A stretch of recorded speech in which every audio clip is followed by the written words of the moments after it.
Wood is primarily made up of cellulose, lignin, hemicellulose, and extracts. At present, cellulose can be fully utilized, but the other fractions mostly end up being incinerated. In a smart bioeconomy, it is vital to create high-value products from all the components of wood.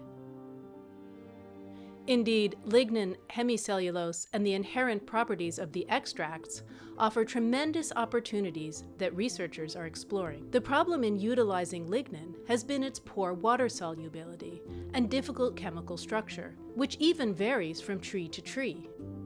Lignin chemists have been arguing about the exact lignin structure, so someone might say that it's actually not three-dimensional, it's like linear in the nature, but when you extract it from the pulping, then it reacts within the lignin and with the other lignin molecules and makes this three-dimensional structure. So actually this argument has been going on in the lignin community for a very long time.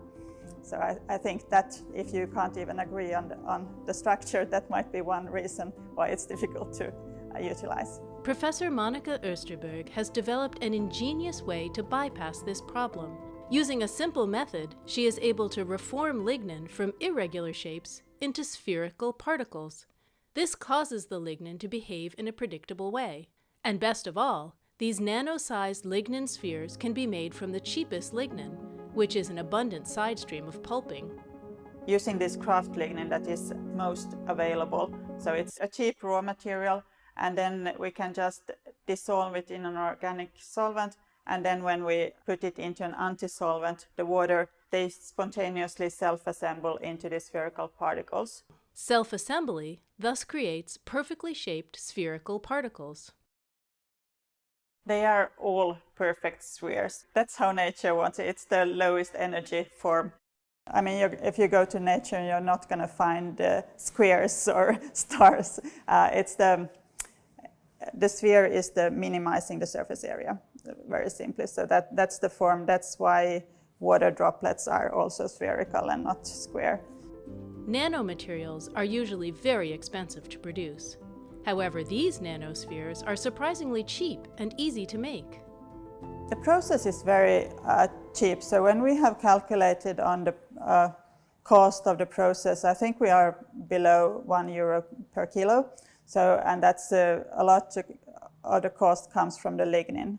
So the process is actually just dissolving lignin and then precipitating it in water.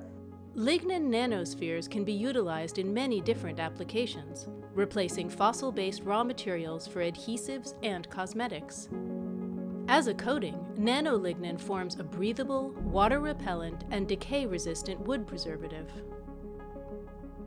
It will protect the wood from sunlight, and since it's hydrophobic also, it protects it from water, and because of that also it protects it from stains like coffee or wine, and it's also solvent resistant.